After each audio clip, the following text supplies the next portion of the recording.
Hello student, आज पुनः एक बार कंप्यूटेशंस ऑफ टेक्स्ट लाइब्रेरीज के अंतर्गत हम एक प्रश्न को सॉल्व करने जा रहे हैं। इसके पिछले वीडियो में मैंने सारे नियमों का उल्लेख किया था और फुल कंसेप्ट के साथ बताए थे कि प्रायः टैक्स की गणना करने में किन किन बातों को ध्यान में रखना है।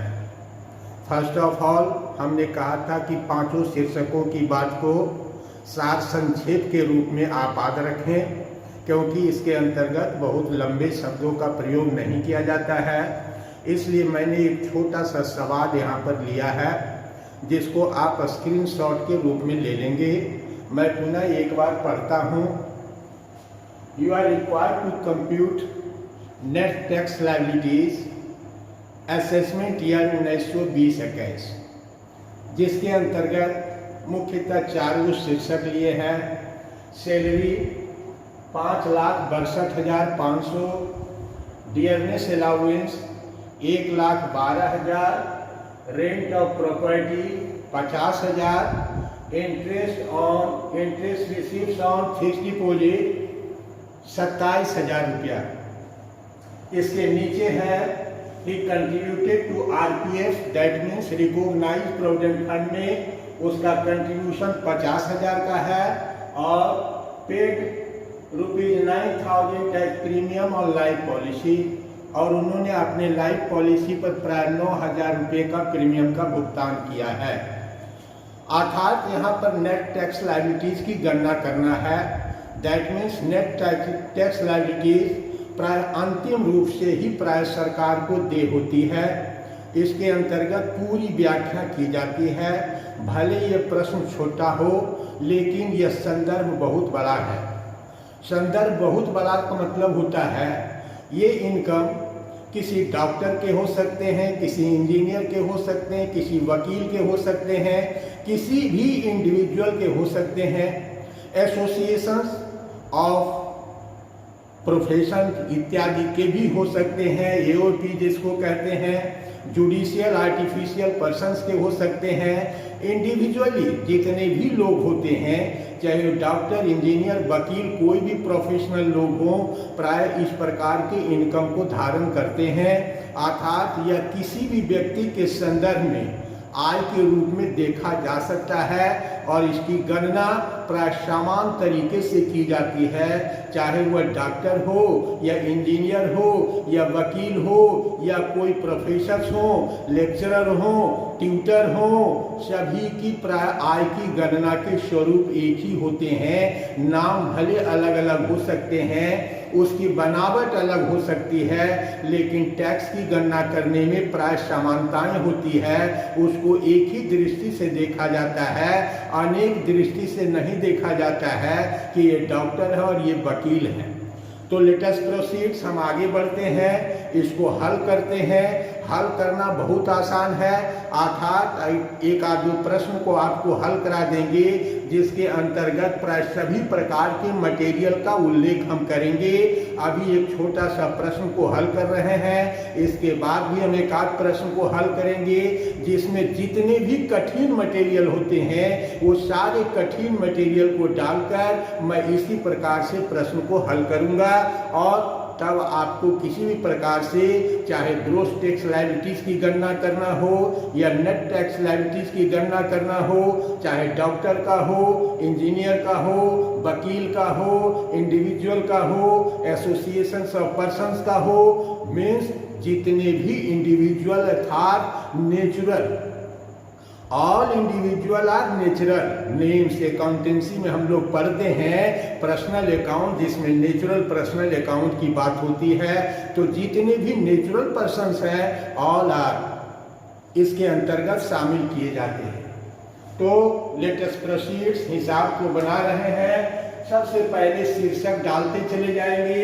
सबसे पहला शीर्षक है इनकम फ्रॉम सैलरी, अर्थात लिखेंगे इनकम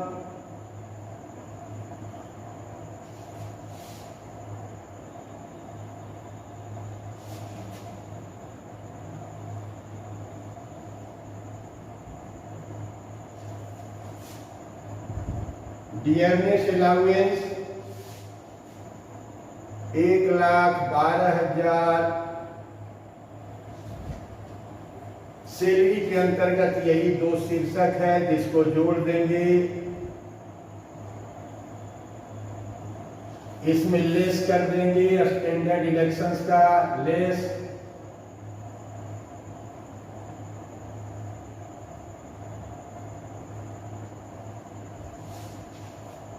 ₹50,000 लेस करने के बाद जो अमाउंट आता है उसको आउटर कॉलम में ले जाते हैं।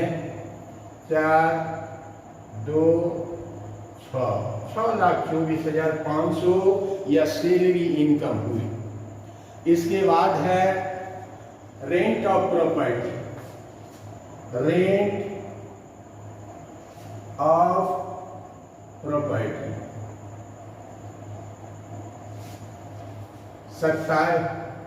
50,000 रुपया, जिसमें स्टैंडर्ड डिडक्शन दिए जाते हैं 15% of annual value, that is 15,000 की एनुअल वैल्यू। यहाँ पर किसी भी प्रकार से म्युनिसिपल टैक्स की व्याख्या नहीं की गई है, अन्यथा म्युनिसिपल टैक्स को घटाने के बाद ही एनुअल वैल्यू आते हैं। अगर वो नहीं हो तो यह दैट इज एनुअल वैल्यू इसको हम कह सकते हैं। अर्थात इसका 30% लेस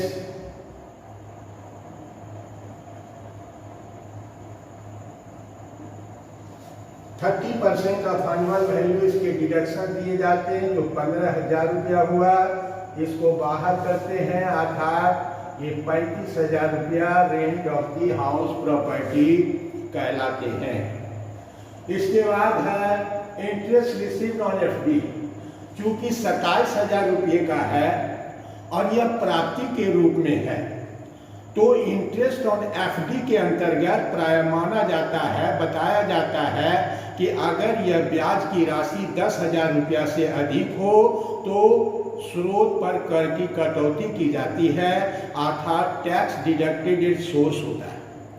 अर्थात इसको हम ग्रोस अप अमाउंट के रूप में शामिल करते हैं या अभी नेट अमाउंट के रूप में है। दैट मीन्स नेट अमाउंट को समझा जाता है। अगर अमाउंट रिसिप्ट के रूप में आपके पास हो तो इसे नेट माना जाता है, वरना यह ऑलरेडी ग्रोस अप होता है। तो जहां पर अमाउंट रिसिप्ट की चर्चा होगी वहां पर उसे ग्रोस अप करने की आवश्यकता होगी, अर्थात इसे 10% से ग्रोस अप किए जाते हैं। तो यहां पर सिर्फ ले लेना है इंटरेस्ट ऑन एफडी।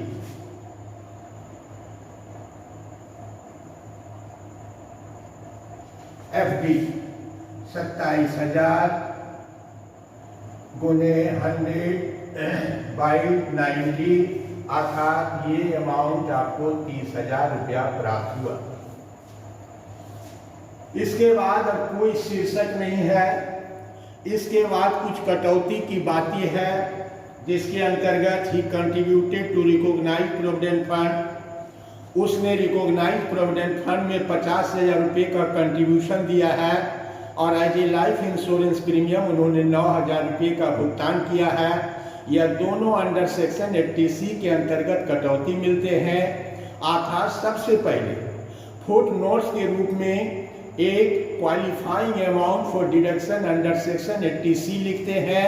ये लिखने की एक औपचारिक परंपरा है, इसको भी प्राय निर्वाह करना चाहिए, वरना हम इसे डायरेक्टली भी घटा दे सकते हैं। लेकिन घटाने के पहले सबसे पहले इसको एक शॉर्ट नोट के रूप में हम लिखते हैं qualifying amount for deduction under section 80C, जो प्राय 50,000 प्लस 9,000 दोनों ही घटने के योग्य है। अर्थात फुट नोट्स भी हम आपको लिख देंगे। पहले यहाँ पर घटाने की बात है तो इसको पहले जोड़ा जाए।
6,30,500 रुपया यहाँ पर हमको प्राप्त हुआ।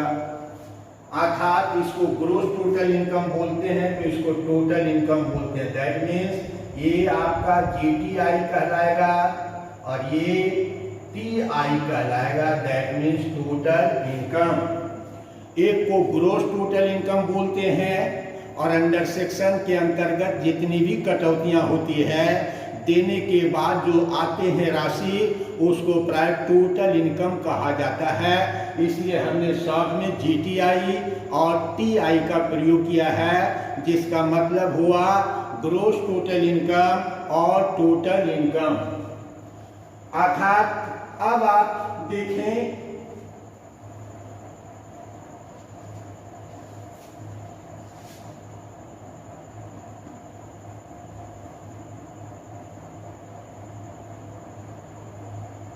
चलिए ठीक है, जोड़ कहीं हो सकता है मिस्टेक हो जाए, इसलिए हम दोबारा इसको रिपीट करके देख लिए हैं। लगता है कि लगभग बिल्कुल सही है। अर्थात अब इसी अमाउंट पर टैक्स निकाले जाएंगे। इस अमाउंट पर टैक्स निकाले जाएंगे टोटल इनकम। अर्थात अब हम टैक्स की गणना करते हैं। दैट मीन्स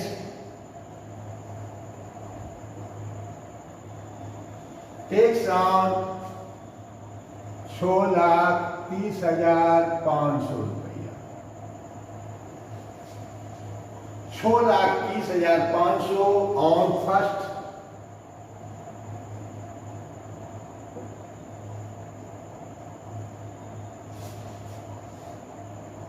₹2.5 लाख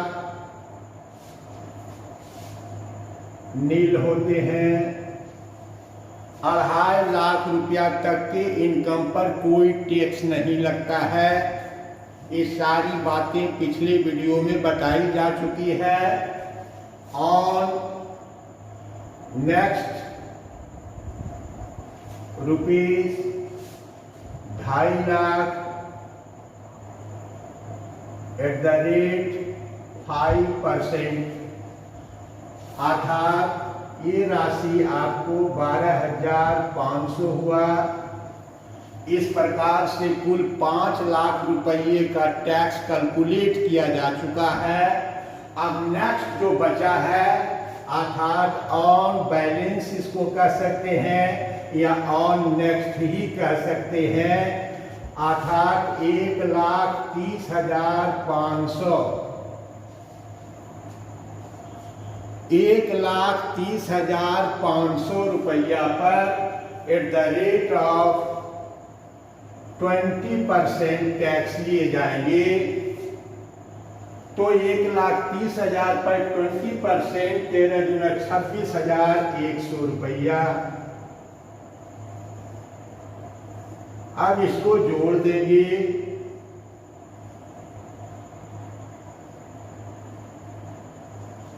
कुल टैक्स हुआ, इसको बोलते हैं gross tax liabilities. Gross tax liabilities आपका 38,600 रुपया हुए। अगर हमें नेट टैक्स लायबिलिटीज निकालना है तो मैं सीधे सरल शब्दों में बताता हूं कि जितने भी TDS अमाउंट आपके काटे जा चुके हैं, वो सारे TDS आपको कटौती ग्रोस टैक्स लायबिलिटीज में दिए जाते हैं और कटौती देने के बाद जो बचता है वही नेट टैक्स लायबिलिटीज कहलाते हैं। तो नेट टैक्स लायबिलिटीज को निकालने के लिए ग्रोस टैक्स लायबिलिटीज में हम प्रायः TDS को घटाएंगे। तो TDS लेस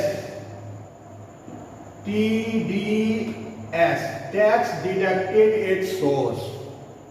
हमारे पास कौन सा ऐसा इनकम है जिस पर प्रायः स्रोत पर कर की कटौती किया होगा? तो हमारे पास एक था इंटरेस्ट ऑन फिक्स डिपॉजिट। 27,000 रुपया को ग्रोसअप करके हमने इसे 30,000 रुपया बनाया था। दैट मीन्स 3,000 रुपया स्रोत पर कर की कटौती की गई थी, अर्थात वही 3,000 रुपया आपको एज ए TDS के रूप में आपको डिडक्शंस इन ग्रोस टैक्स लायबिलिटीज में मिलेंगे। तो less TDS, that means interest on FD। आपका 3,000 रुपये का TDS था, ये पूरा का पूरा TDS मिल जाएगा। इसके बाद एक सैलरी इनकम है। सैलरी इनकम को अच्छी तरह बच्चे ध्यान में रखें। अगर यह सैलरी इनकम अगर 2.5 लाख रुपया से ज़्यादा हो तभी इस पर TDS काटे जाते हैं। अगर यह राशि 2.5 लाख रुपया से कम हो तो प्राय सैलरी पर स्रोत की कर की कटौती नहीं की जाती है। That is the main point for TDS। तो यहाँ पर हम क्या देखते हैं, हमारी सैलरी इनकम है 6,24,500। दैट मीन्स यह 2.5 लाख रुपया से बहुत ज्यादा है, अर्थात हम सैलरी के TDS को कैलकुलेट करेंगे as a normal slab rate of tax के द्वारा। Normal slab rate of tax क्या कहता है? कहता है वही 2.5 लाख रुपया पर कोई टैक्स नहीं, एग्जेम्प्टेड लिमिट है। नेक्स्ट 2.5 लाख पर 5%, नेक्स्ट पर जाइएगा तो 20% और उसके नेक्स्ट पर जाएंगे तो 30%। That is a slab rate of tax, इसको नॉर्मल रेट ऑफ टैक्स भी कहते हैं। तो हमारी सैलरी इनकम 2.5 लाख रुपया से कहीं ज्यादा, अर्थात यहाँ पर भी TDS काटे गए होंगे। इसलिए नेट टैक्स लायबिलिटीज पर पहुंचने के लिए सैलरी के TDS को कैलकुलेट करना होगा as per the slab rate of income tax के द्वारा। तो हम जब TDS की गणना करेंगे तो यहाँ पर ध्यान रखा जाए, अगर इधर के पोर्शन को हटा दिया जाए तो बच्चों को कहीं कोई दिक्कत तो नहीं होनी चाहिए। अर्थात हम कुछ जगह को हटा देते हैं और यहाँ पर TDS सैलरी का लिखते हैं। सैलरी का TDS कैसे निकालेंगे? तो आपकी सैलरी है 6,24,500, जिसके अंतर्गत 80C में जो 59,000 की कटौती है, यह भी प्राय सैलरी शीर्षक के अंतर्गत ही कटौती दी जाती है।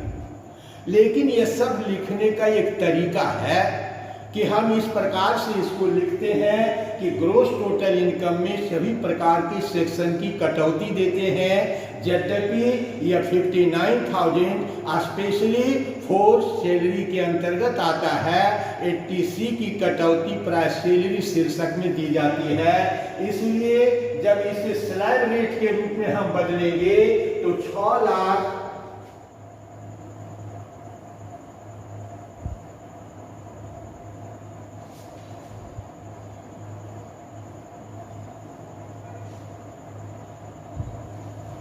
6,24,500 में 59,000 को लेस कर देंगे और जो अमाउंट आएगा उसी पर TDS काटे जाएंगे। तो अब इसको हम घटा रहे हैं 500, 10 से 14 में हो गया 5, 10 से 11 में 5 गया 6 और यहाँ बचा 5,65,500 रुपया। 5,65,500 पर as a normal rate of या एज पर स्लैब रेट ऑफ टैक्स के द्वारा टैक्स की गणना करेंगे, वही आपको TDS के रूप में कटौती मिलेगा। तो बच्चों इसका स्क्रीनशॉट आप ले लेंगे। इधर से आप बात को हटा देते हैं, थोड़ा वहीं पर आप आएंगे केवल स्लैब रेट को लिखने के लिए।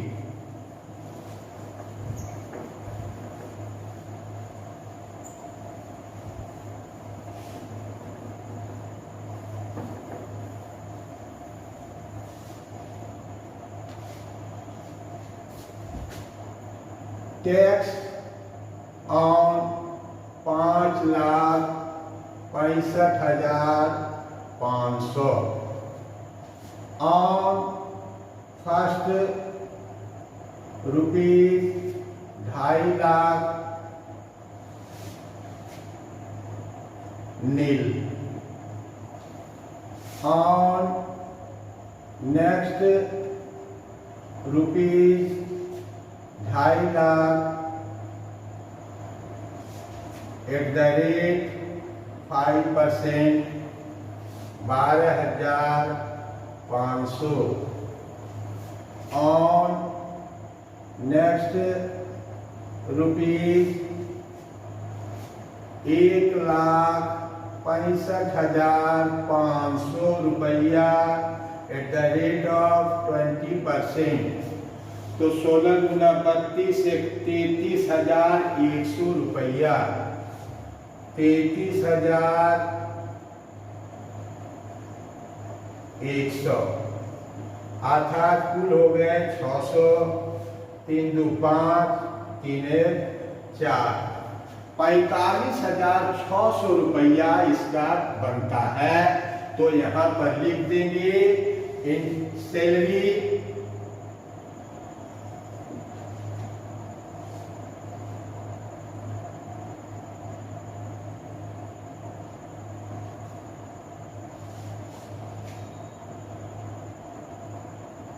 ₹45,600 कुल हो गया 45 3 ₹48,600 अर्थात कि ₹48,600 इसमें माइनस किए जाएंगे। और इस प्रकार से हम क्या देखते हैं कि ₹10,000 आपका माइनस में चला गया। दैट मीन्स आपको किसी भी प्रकार से टैक्स का भुगतान नहीं करना है, क्योंकि आपकी नेट टैक्स लायबिलिटीज माइनस में चली गई है।